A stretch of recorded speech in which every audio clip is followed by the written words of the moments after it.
Hey, everybody, and welcome back to the Duke Wisdom Podcast. Ben McCormick here with Clinton Weaver. We're going to talk about a loss for the first time in about 2.5 months, I think. Last time Duke lost November 26th, 2024.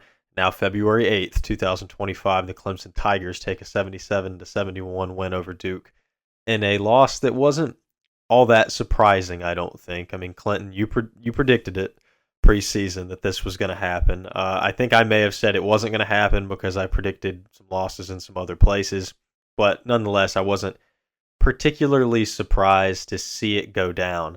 I think that it was ultimately a very preventable loss in a similar way that I think all three of Duke's losses this season have been extremely preventable losses. They hung tough, but they couldn't do enough at the very end. I guess first of all, let's just look at the broader implications.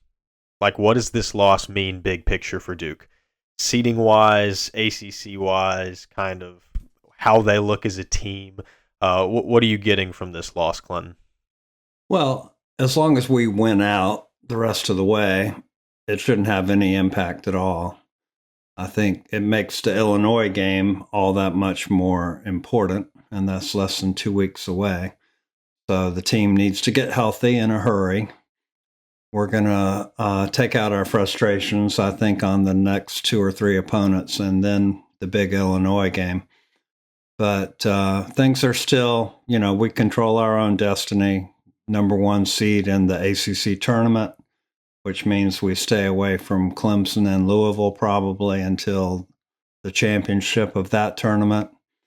And so the path is still what it was. We have a clear path to the ACC title, clear path to a number 1 seed in the East region, and we just got to take care of business from now on. Yeah, I honestly, I'm not scared of Clemson or anything taking the number 1 seed in the ACC tournament, taking the championship in the ACC from Duke. Like you said, all they've got to do is win out. There are some games I have kind of with a star next to them where it's like there could possibly, maybe, sort of be a problem here. But for the most part, the biggest challenge is sort of out of the way with Clemson. And when it comes to Clemson, I'm not really scared of them moving forward. I think this is a game that the Tigers have had circled on that schedule for months and months and months. And finally, it came around, and they were pumped, man. Stadium was pumped, players were pumped. They were ready for this one. And I think Duke met the moment for large stretches of the game. And there were a lot of things playing, a lot of things at work that went against them. Obviously, Clemson fans, from my interactions with them on social media this weekend, think that I'm downplaying it and I'm whining and trying, because I've been making some jokes about the game, because I'm really not all that upset about it. And they're like, "Oh, just accept it. You lost." I'm like, "Yeah, you're right. They did. Like, I've accepted it. I'm moving on, and I know that if these two teams meet in March, it's going to go a different way. Like, I'm pretty confident in that. I don't think Clemson was that much better of a team. They shot the ball incredibly well. I think Duke defended in certain aspects of the game very poorly, and still, and heck, the National Player of the Year didn't do much for like 35 minutes, and still, they were in a position to win this game, and I think ultimately probably should have won this game. But like you said, as long as they handle business, they use this as a learning opportunity. We just had an article published on the website today from Jeremy Wilson, where it's basically talking about it's better to lose now, learn from it, than to lose later. When you can't learn from it, it's just the end of everything. So I'm fine with this loss happening when it happened. This is cool. As long as they handle business, who cares? But let's talk about the gameplay a little bit and what happened, because there are some things that need to be worked out, some things that need to be discussed. First of all, let's talk about that guy I mentioned a second ago, Cooper Flagg. Clearly, Clemson had a agenda of, we want to stop Cooper Flagg. That's what Kentucky did. That's what Kansas did. It worked. And, well, it worked for Clemson for the most part. I was a little bit shocked at Ian Shefflin's ability to stay in front of Cooper Flagg. He was very energized. There's no doubt about that. But I thought Cooper was going to beat him off the dribble a lot. I think something that played into that was Cooper has been sick for the better part of a week now. And so that has kind of hindered his ability to be quite as quick, quite as mobile as he would like to be. And then what kind of sucked for him was, and we're going to talk a lot more about this guy I'm about to mention. Kaman Malawach really was an absolute no factor offensively, and so he was not drawing Victor Locken away from him at all. Malik Brown's not much of an offensive presence, so when he's in the game, he wasn't drawing Victor Locken away from the rim at all. So even if Cooper did beat Clemson's defense to the paint, Locken was sitting there waiting for him, and Cooper did seem like he was maybe a step and a half slower than usual in this game, and so I think he really struggled until that last 5 minutes. Turned it up a million notches for those last 5 minutes, and we'll talk about how the game ended more later. But I've got some complaints with how Duke ended the game, but ultimately Cooper Flagg became Cooper Flagg for those last 5 minutes and put on a ridiculous show. It just wasn't quite enough. Yeah, I feel like Duke was basically down a player and a half. I was worried coming into this game not having Mason Gillis. We were able to beat Syracuse without any problem. Without him, I was hoping he would be back because I knew that we were going to need him in this game. And so just like Kentucky, we were down a couple of players. We were basically down a player and a half, if you will, because Flagg was not his usual self. He looked exhausted, shot 6 out of 17 from the floor, which is not Flagg-like. He did rip off his shirt to reveal the S at the end of the game underneath, and for a while there, I was like, oh my God, he's going to do it again. But he did get tripped on that last play. Nobody seems to want to talk about Shefflin and Flagg's legs getting tangled, but they sure did. And then, the wet floor fiasco on top of that. But even so, 1 minute to go, Cooper hits a three, and we're up. So we definitely had our chances there at the end to win it. Well, you brought up tripping, so let's. I'm going to change my budget and the order I wanted to talk about things a little bit, because I'm going to bring up the con tripping thing for a second here.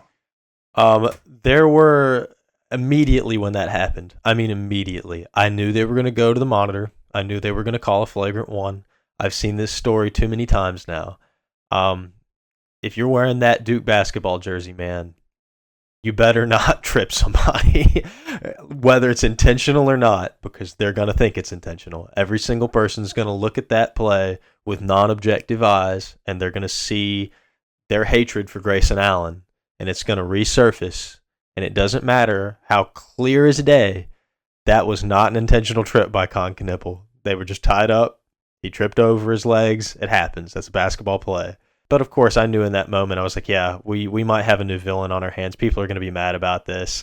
And I talked about it, and sure as the world, people came up talking about how, it was dirty, and all Duke does is dirty plays. And I was just like, man, do you people ever get tired of this? Like, this must be tiring to have this much hate in your heart.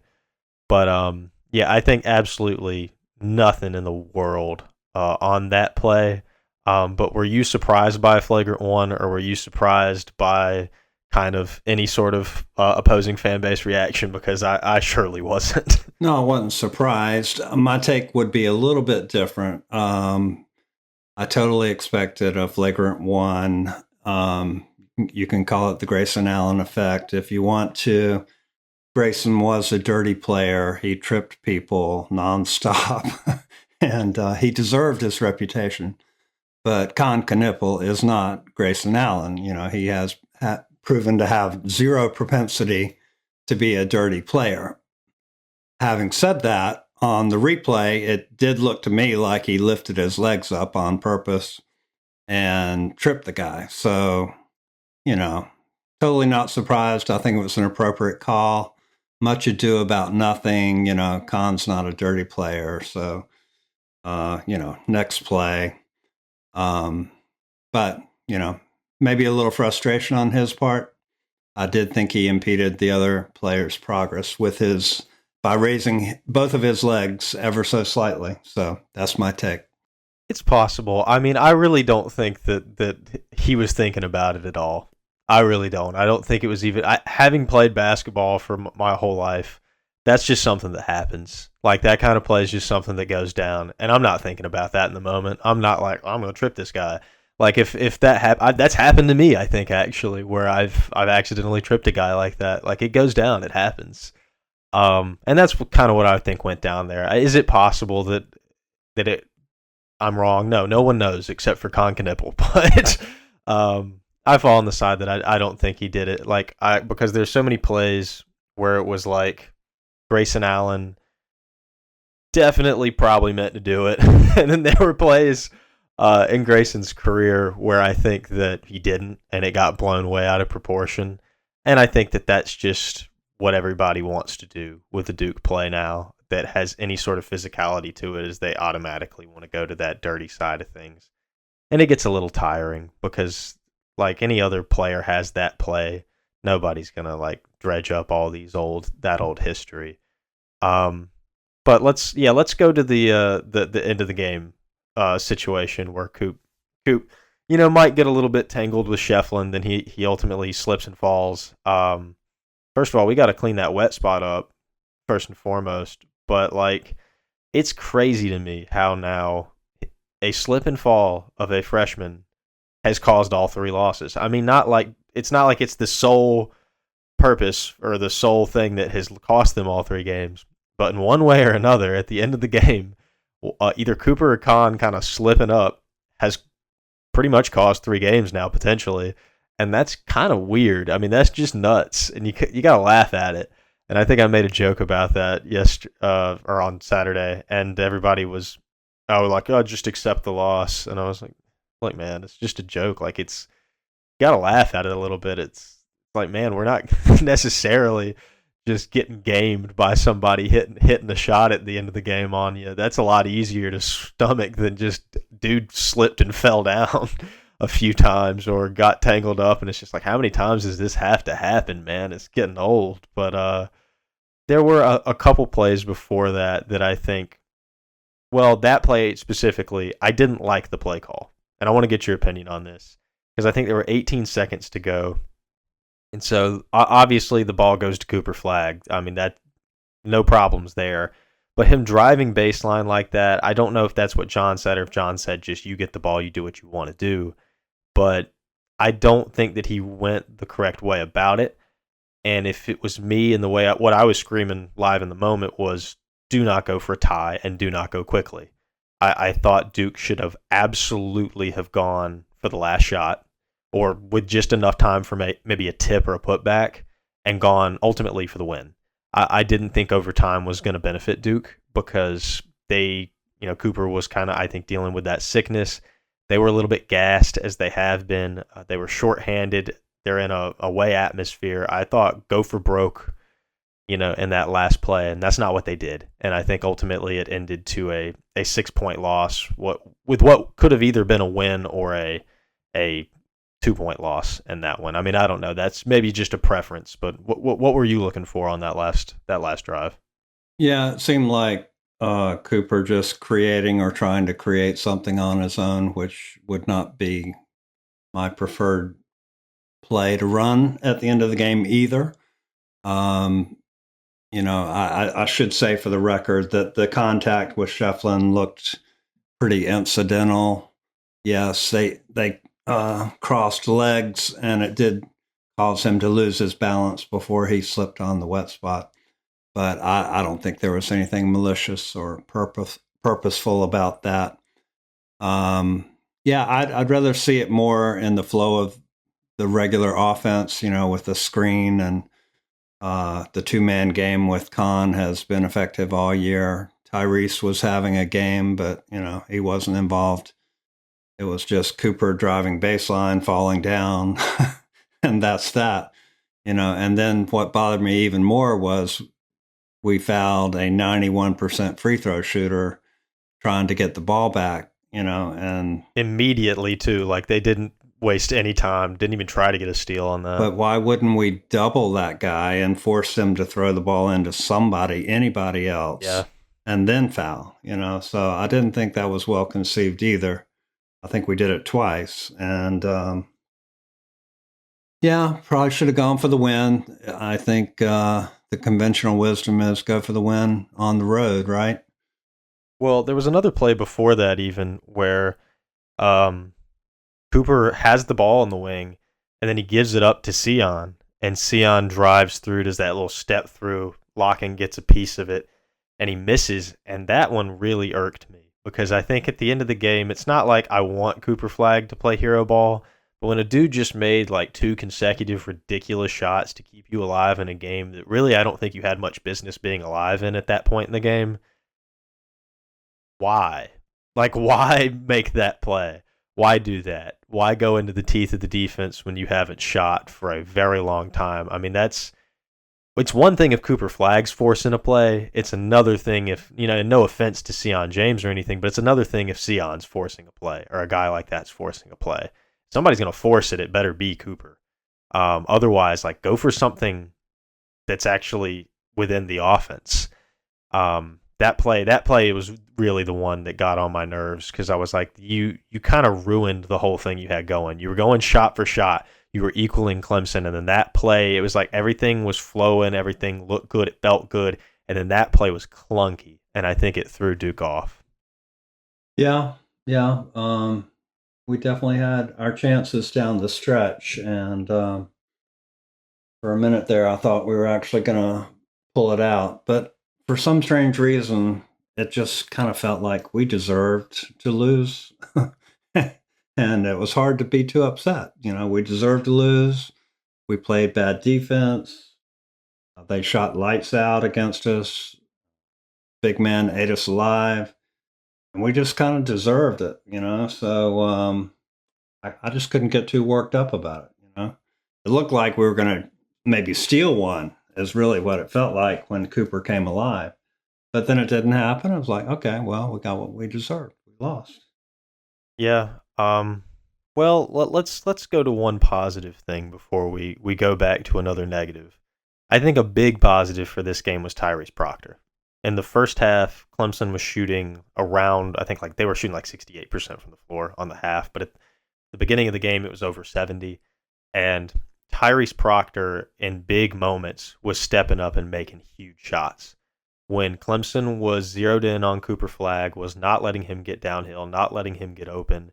Kneppel was making some shots. He had a good first half. I don't want that to get lost. But the rest of the team, offensively speaking, not doing a whole lot. Tyrese Proctor kept bailing them out. And not just bailing them out, but keeping them in the lead. I think that's a fact that's kind of getting lost on us is that Duke had the lead for most of this game. And as high as 9. And Tyrese Proctor was a huge part of that. I think that Tyrese maybe got a little bit lost in the offense in the second half because there was a clear asserted effort by Duke to try to move the ball to Cooper to get him going. And so I think he was putting the ball in Cooper's hands and going, find something, find a way to score because that's how John thought they were going to win the game. I think maybe Tyrese didn't get as many looks as I would have liked. He did fall off a little bit in his shooting in the second half. But as an overall performance, and I gave him player of the game, I think Tyrese Proctor played probably his best game of the season, if not his career as a Blue Devil. He was very composed for being on the road. He showed a lot of maturity. He took 9 shots in the first half, but only 6 in the second half. So you're right, he didn't shoot as much. He had 16 points in the first half, finished with 23. So should they have continued to feed his hot hand a little more, especially if Flag was under the weather? Maybe so, because Proctor looked like the only healthy person out there, frankly. He was playing with a lot of energy, a lot of poise, knocking down his shots. Really was carrying the team, like you said, for large parts of the game. Yeah, so, well, there's a positive thing and I did have a sort of that side note of being positive about Khan as well. Khan didn't play a poor game at all. I think he played a fine game, and this is probably one of the only examples I can think of where Tyrese Proctor and Kneppel played well in the same game. If not, maybe not a complete performance by Khan, but they both played well in the same game, and Duke did not come out on top. So that's a kind of a weird thing that happened here, and that's probably because of the abnormal performance from Cooper Flag. But let's talk about probably the most glaring negative thing and the most glaring negative performance of the day for Duke. And that was without a doubt, come on, Malawach, right? I love that kid. I love him. I love him. I love him. And I know that he can do so much on the basketball court. But I don't know if it was he was maybe feeling under the weather, if it was just frustration, and you could see the butting of the heads with Tyrese telling him where to be, Cooper telling him where to be. I don't know that he was being necessarily stubborn or non-receptive to what his teammates was saying, but something wasn't landing. Something wasn't sticking with him. He was hedging too far up on screens. He was following the ball too much. He was losing Victor Locken, who should not have been a problem, but ultimately ended up being the dagger against Duke. 22 points for Locken is extremely unacceptable when you consider some of the big men that he's going to have to be able to defend down the stretch in March. He did a very, very bad job defensively. And then he just really wasn't much of a factor offensively because I think he got into his head. And that impacted the team on both ends. It made life more difficult for his teammates. And I think if he steps up and he defends Victor Locken in a way that he was supposed to, Duke doesn't even struggle to win this game. I think it's like a 10-point win.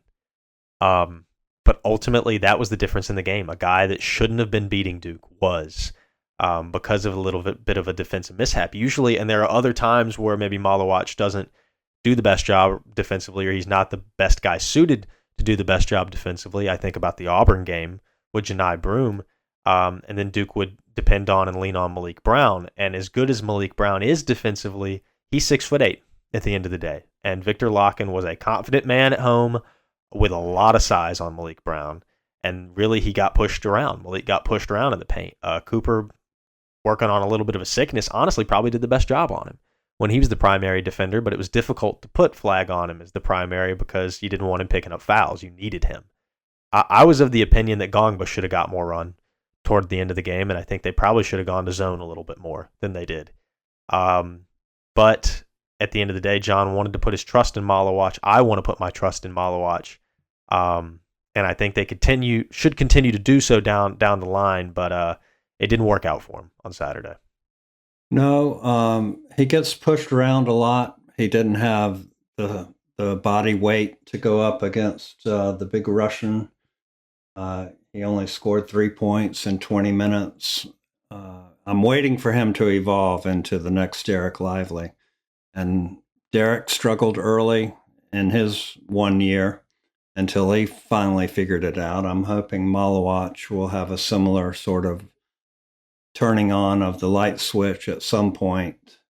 But he was getting pushed around a lot. And he's a skinny guy. And he was up against a much bigger guy who had 22 points in 27 minutes while Malawach was busy fouling out, and shooting 0 for 2 from the floor. So, yeah, we have to have more production out of him, have to have better defense and rim protection out of him. I don't think Big Pat is necessarily even going to be the answer because he has the size, but he doesn't have the foot speed. Everybody's missing something. Malik is a great defender, but he doesn't have the height, as you point out. And it is a weakness of this team and one that Clemson definitely took advantage of. So here's the big concern for this going down the line is for the rest of ACC play, there's only really one opponent that you can circle that this could be a problem against. And it's coming up pretty soon. It's coming up on Saturday against Stanford. Probably the second best player in the ACC right now is Maxime Reynal from Stanford. The big man is leading the conference in scoring and rebounding. And this is going to be a huge test for Malawach because this is a guy that is roughly the same size as him and is putting up crazy numbers and is a far better player than Victor Locken, I can tell you that. And so if he's going to make any sort of stride, he's going to show that he can be that dependable defensive presence. He can be that pseudo Derek Lively. He's going to need to show it on Saturday because otherwise Duke could be in a bit of a hole. They could have another problem against Stanford. Now, I don't think it'll be as big of a problem because Stanford's not as good as Clemson. They don't have a lot of weapons. I mean, Jalen Blakes is typically their second best player. He's been out recently anyway. but he's usually their second best player. So I'm not really concerned about losing the game necessarily to Stanford. I mean, you never want to look past anybody, but my main concern really is don't let Raynal go crazy in that game because that's going to be the biggest thing that kills you. That game could be close when you don't want it to be because Raynal is a very capable player. And so this is going to be a big, big, big test, I think, of Malawach's kind of his mental and what he can do defensively. Can he get over this little hurdle that he's facing right now? I think the whole team needs to get healthy, get rested. They'll be at home the next two games. That's going to help. I hear that Gillis is back practicing, so that's encouraging. And I think the minutes distribution has got to change. Cooper 38 minutes, Tyrese 39 minutes. We can't keep doing that. I don't care how good Cooper Flag is; he needs to rest. And he went to the bench. It seems like for 30 seconds one time, maybe before John put him right back in the game. So we have to have a little more balance with this team. It can't just be give Superman the ball and expect him to bail us out. So I always think back as a Bucks fan to like 2019, 2020. The Bucks had the best record in the league for like 2 consecutive years, and the head coach Mike Budenholzer, despite having literally the MVP in the league 2 years running, and Giannis only played the guy like 28 minutes a game in a 48-minute game, like 30 minutes maybe. And he was doing the same thing with Chris Middleton, who was an all-star. And at that point in their careers, like Giannis and Chris never got injured. And so that to me, and it's way more, there are way more games in the NBA. So it's maybe a little bit of apples to oranges. But at the end of the day, I think that there's a little bit of that management needed here. If you're going to play Cooper Flag 38, 39 minutes in a game, it better be in a one possession game on like March 20 something, because right now, don't risk it, man. And like at the very end of that game where Duke was down, however much, 2 possessions already, why were they still on the floor? I didn't understand that at all. They definitely shouldn't have been on the floor, and that kind of leads into the next topic of conversation, which is another heated topic potentially that we're going to rehash from last season, and that is the court storming issue, because Duke hadn't faced that yet this season. Haven't faced that since the Wake Forest game actually, but it happened, and it was easy to predict that it was going to happen with a loss. And so I butted heads with a couple people about this and this issue. Like somebody pointed out, Duke fans being a little bit of superficial about their beliefs about this, like that they don't actually believe this. They're just complaining, basically. They pointed out that in Duke football this past fall, right, beating Carolina, storming the field, and then you're gonna and then complain about it happening in the basketball court. Well, I'm gonna push back on that comparison because I think those are two very different things.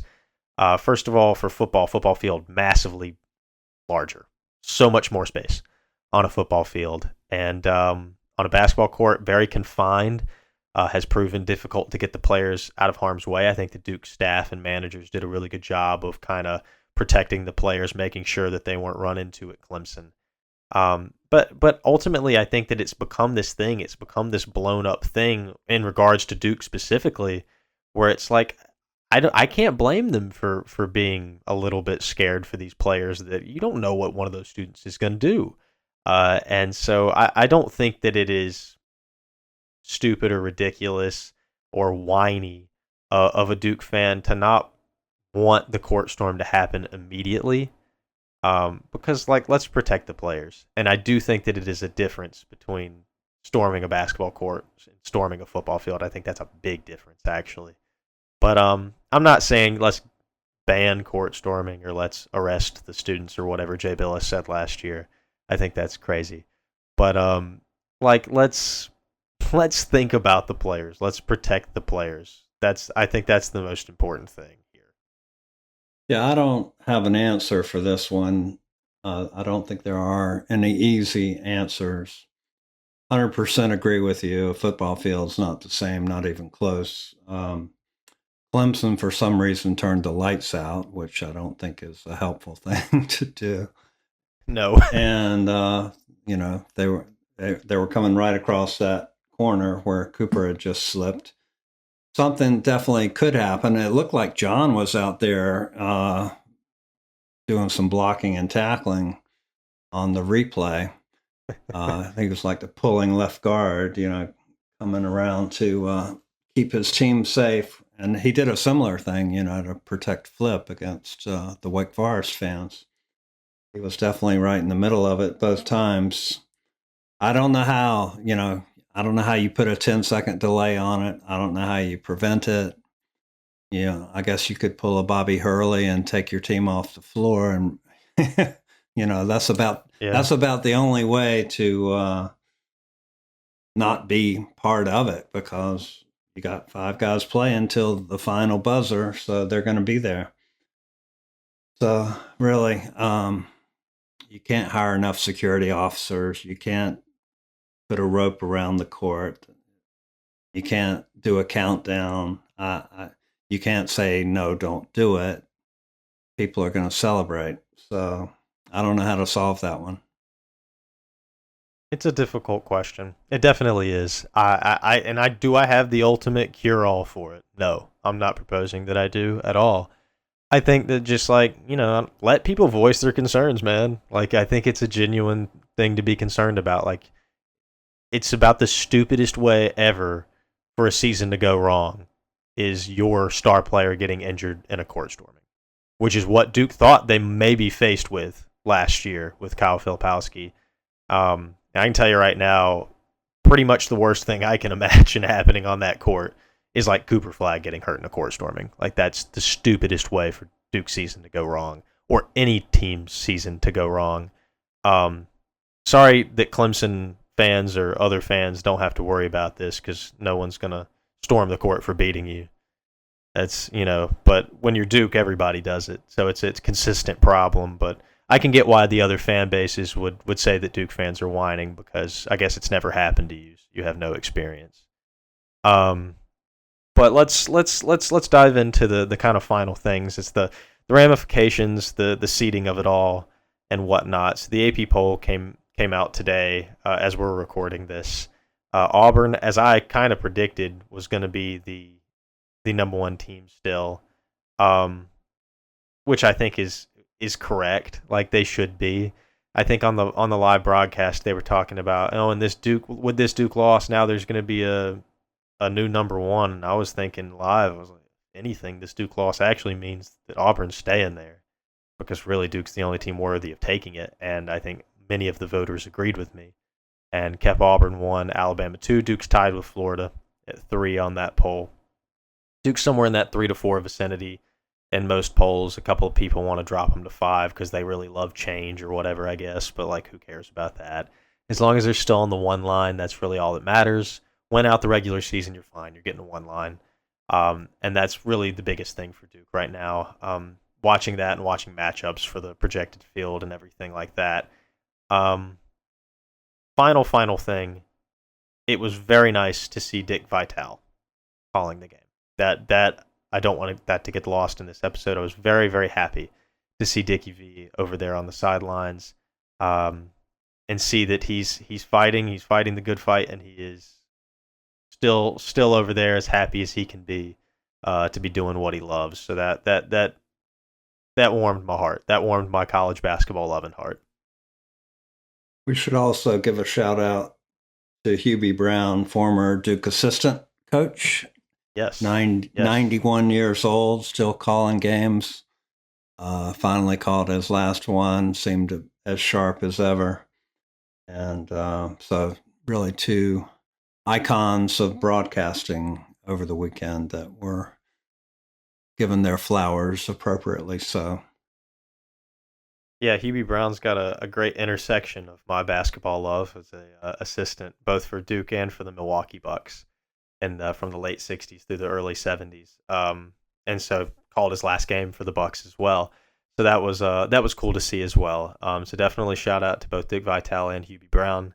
And this loss for Duke, it's a loss. It sucks. Duke's only going to go 19-1 now in the ACC potentially. It's a horrible end to the season for the Blue Devils.